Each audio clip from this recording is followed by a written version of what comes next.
yesterday with somebody. Like, it seemed productive. It was complex.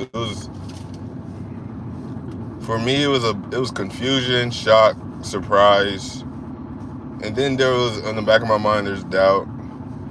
And the person asked me, do you have anything to say? And it's like, I actually don't, because I don't want to say anything to cause any more confusion on the communication. It's like, you gauge how clear somebody is.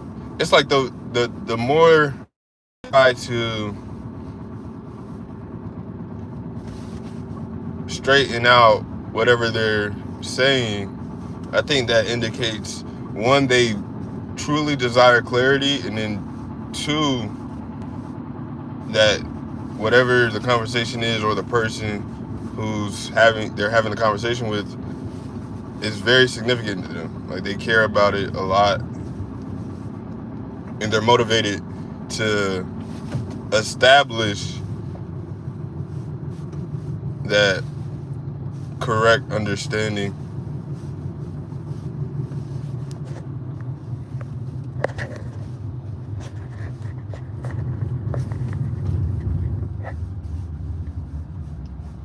But the doubt is like based off trauma, insecurity, and programming. Just programming in your history. It's like, what do you really want? What's your motive? Like, you try to play the victim in something that you could have. Like, you gotta look at it from both sides. Like, okay, you could genuinely be telling the truth, or you could just be lying and you're trying to get something from me, like most people are. And it's like, the way you're going about it is it's unnecessary.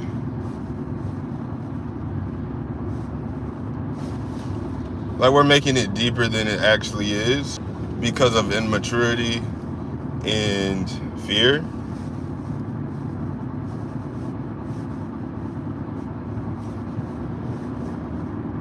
Or it could be both. It's like, you truly understand, like, the intricacies of the relationship, and you're trying to establish this dynamic, like this romanticized fantasy or whatever, where it's like you gotta throw in some hooks and curves to make it spicy or whatever.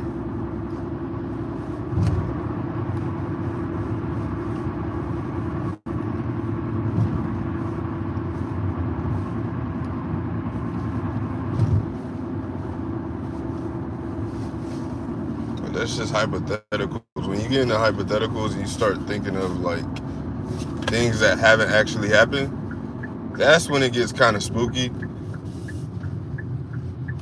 because you're just psyching yourself out of the game and making it harder for your partner. But I always thought, like, a female wants to be in a relationship with somebody she could be herself with, because everybody is judging you. So when you find somebody who doesn't really judge you and you're comfortable with them, that's when you're able to say, oh yeah, this is my person. But sometimes you have situations where, when you really love somebody, you got to tell them the truth, and the truth isn't pleasant. I should have took that left. But they know.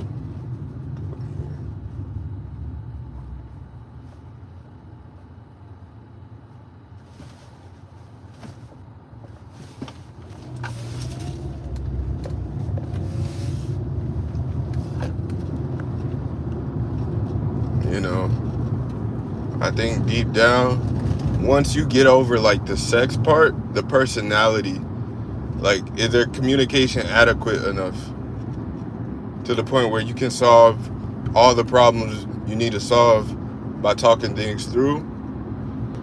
But and then after after the conversation, debate, argument, whatever you want to label it, or whatever it actually was, you actually have the ability to truly move on and not hold on to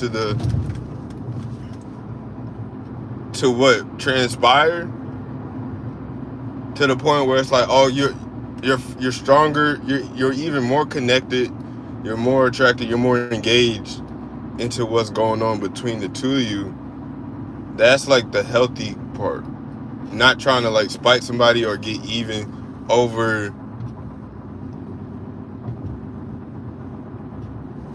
things that really didn't,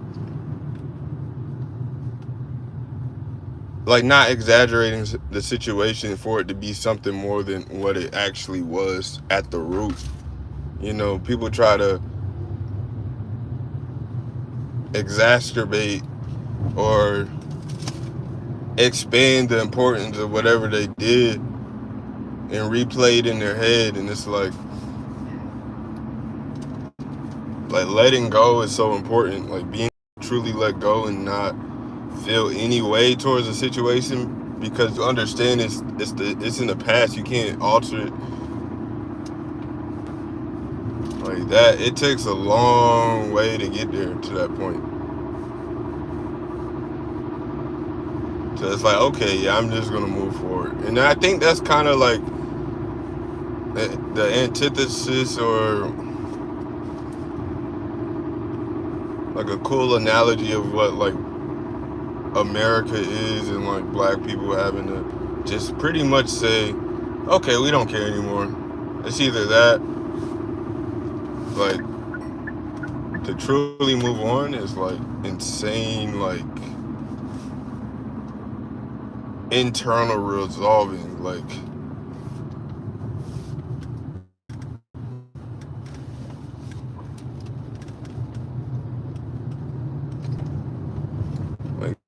that's that the magnitude of like understanding that these things actually happen, and to just say like, okay, yeah, it doesn't matter at all, and I'm cool with it. I'm cool on it, like no expectations. Like, I don't expect anything from that situation. I'm just here. I'm present before a large, like, this is just me for myself, like little problems.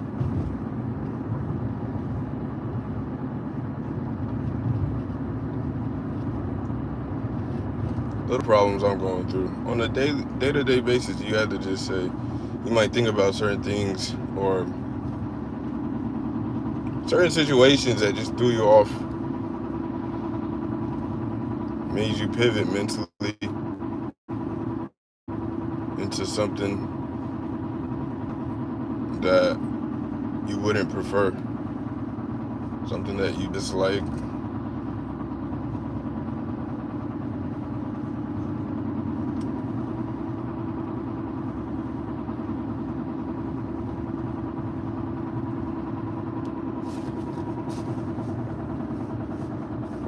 Like, it's hard for you to understand what I'm saying if you didn't hear the entire context.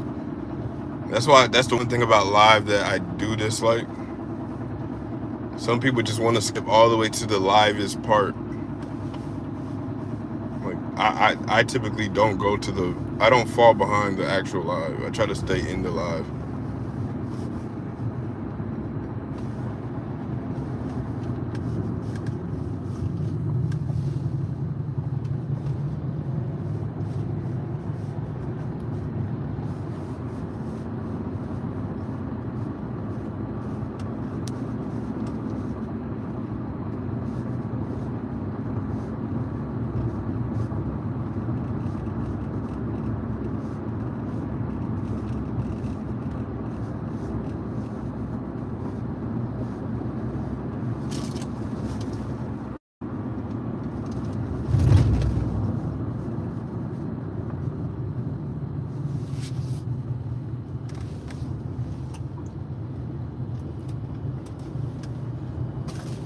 friends.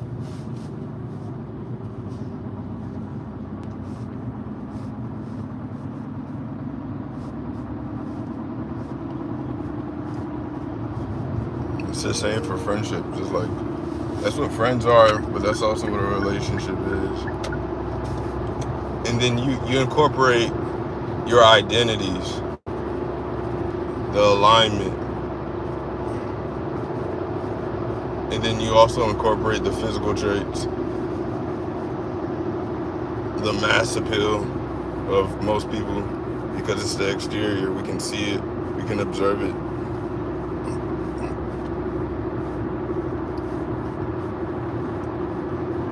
And like personality, there's always something to learn when you look from different angles at different times of the day, in different environments, with different clothes. If you meet them multiple times, like, you just develop this image of somebody in your head.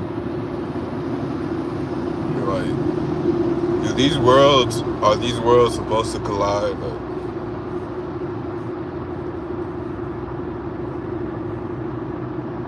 Like everything in your life was supposed to happen because it happened. It actually took place.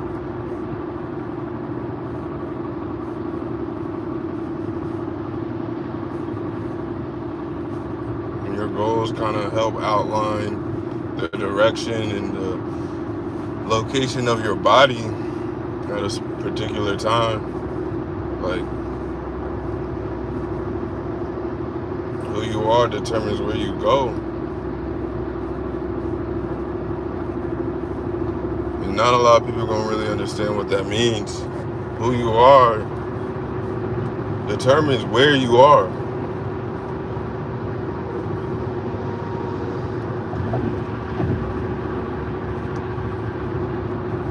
It determines where you will go. And there's outliers that make the drastic changes.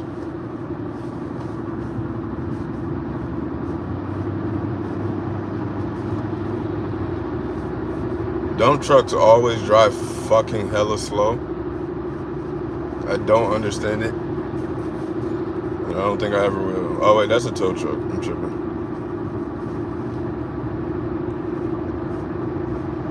But there's this like covered truck. And it's going slow as hell.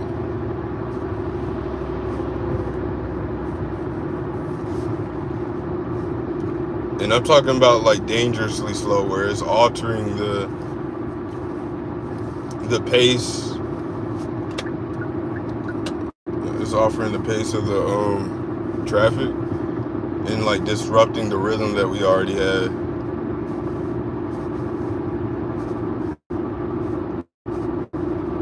Causing like weird gaps.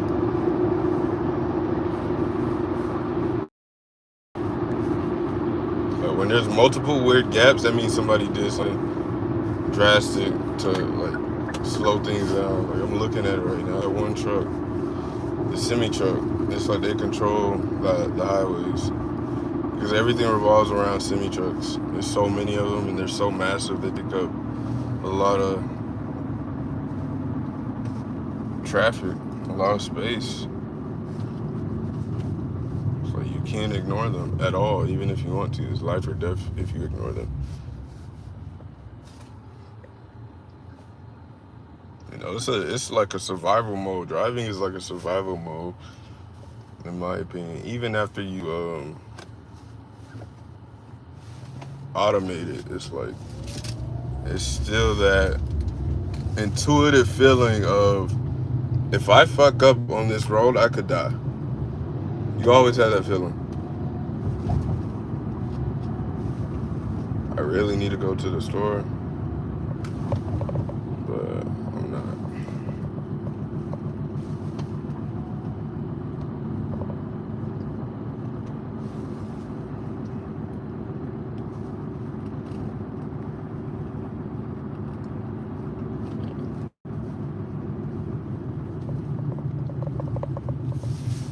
I read something online that it said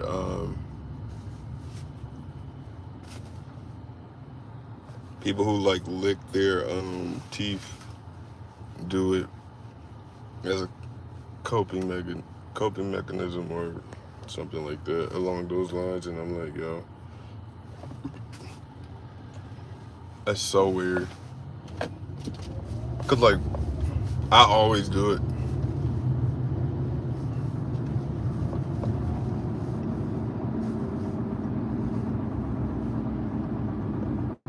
Like I'm not trying to code. It's just like I don't know how to explain it.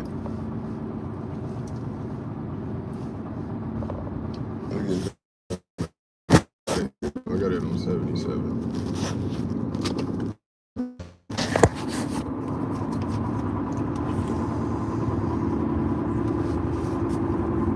Like this time in life is like, okay, you're 20, you're 24, right? 24 years old, no kids, not officially a girlfriend. They want to play these mind games and like talking about she's strict and stuff. I'm like, that's great. You know, you're possessive. And you have to be possessive for the relationship to work, in my opinion. The way everybody is possessive is different.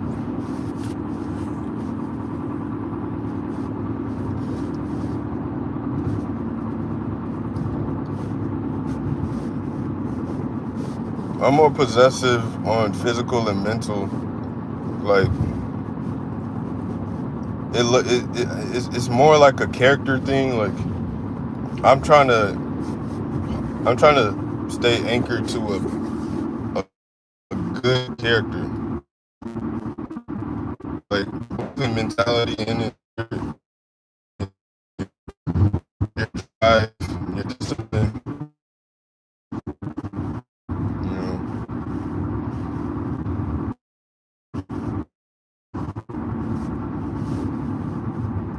something to keep your moral compass, but also keep, because those are like, that's who I am as a genuine person. It's like you try to embody your character traits of who you want to be, and you're playing this game of, is this person making me honor that, or am I stepping out of my zone and doing something else?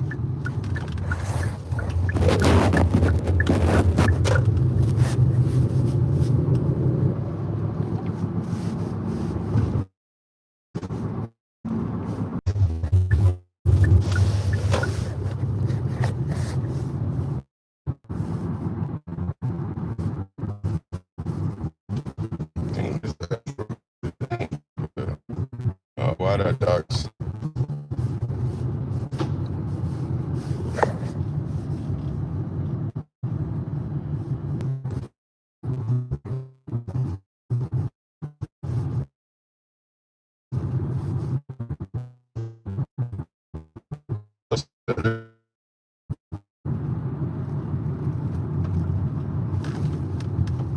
Yeah, I'm tripping.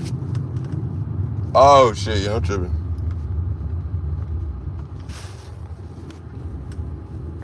But, okay, but they developing it. That's cool to see. Everything's developing.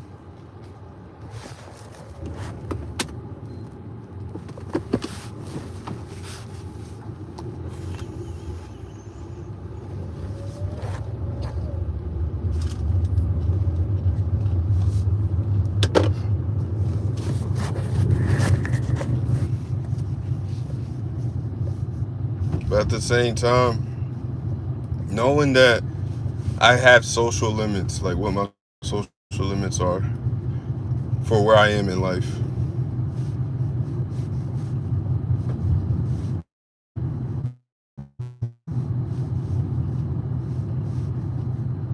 And when I say last year, man, doctors, like they're part of my team in a sense where they're collaborating blood tests, because I want to make sure that I'm like I want to see where I am. Like obviously I want to get to heights that I can maintain, but I want those heights to be super high.